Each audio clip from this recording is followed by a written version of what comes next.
Hello and welcome to Quick Charge by Electrek. I'm Mikey G, and it's Tuesday, January 3rd. Tesla has been fined $2.2 million from the Korea Fair Trade Commission for false advertising regarding their range.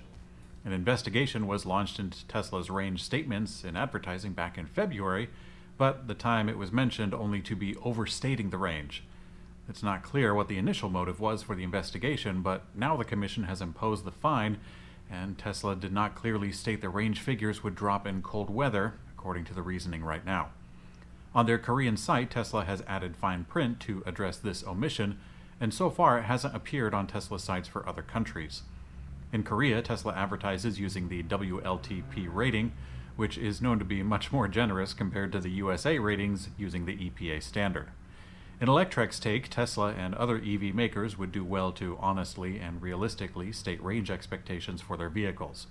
I know I was disappointed with my Nissan Leaf, as in the beginning it was sold claiming a 100-mile range. When the car was 8 years old, that figure had plummeted to 30 miles of real-world range. So, thanks for that, Nissan.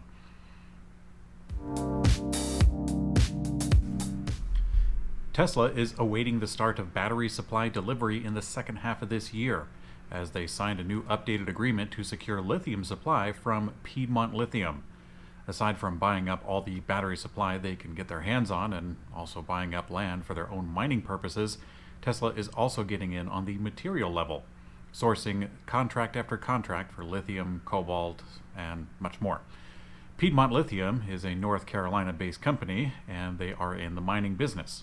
Tesla already agreed to buy up 160,000 tons back in 2020, but now their agreement is taking shape as Piedmont is scheduling to deliver 125,000 of those tons by the year 2025.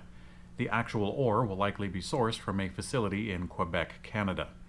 Tesla is definitely playing the long shoe game with more and more battery supply being announced seemingly every few weeks. The race for battery hegemony continues.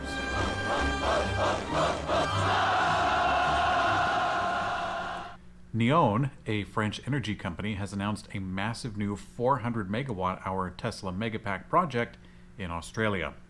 Neoen was actually starting one of the first popularized large-scale Tesla energy storage facilities back in 2017. This project used the now smaller version of Tesla's energy devices called the Powerpack, eventually expanding into 129 MWh of energy. But now the energy company is building a new project using the more optimized Tesla Megapack. It's slated to carry more than 3 times the capacity of the other facility. This new 400 MWh system will be used to provide grid services to help stabilize the Australian grid, which has been increasingly adding more renewable energy capacity. Tesla recently updated the Megapack with more capacity and has also greatly increased production since partnering with Neoen for the first project.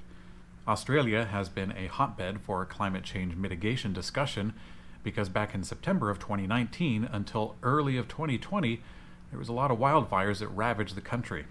For some reason, in early of 2020, there was a lot of media attention turned away from that. I can't seem to remember why.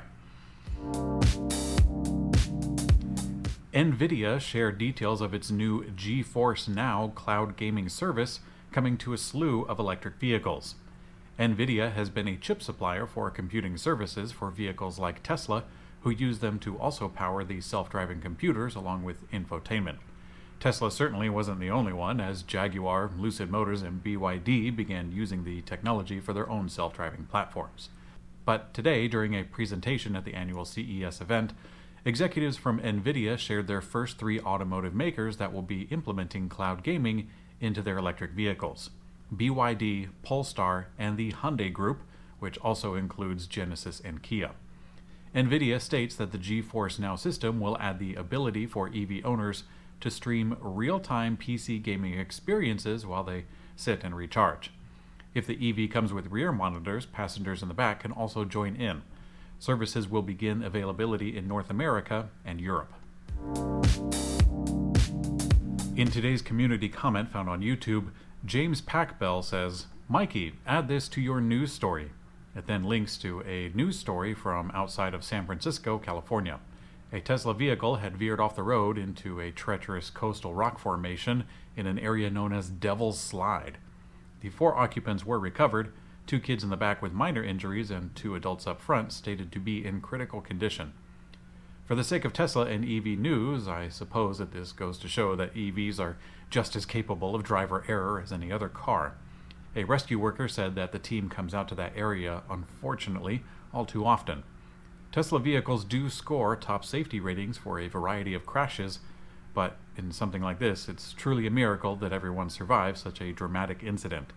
I sincerely hope that the occupants have a speedy and complete recovery, and past that, a healed state of mind in the long term. This is a grim reminder for all of us to drive at a safe speed for the conditions that we're in. I can't imagine that that road is called Devil's Slide because people go too slow. Thanks for watching Quick Charge by Electrek. I'm Mikey G, and I hope you have a great day.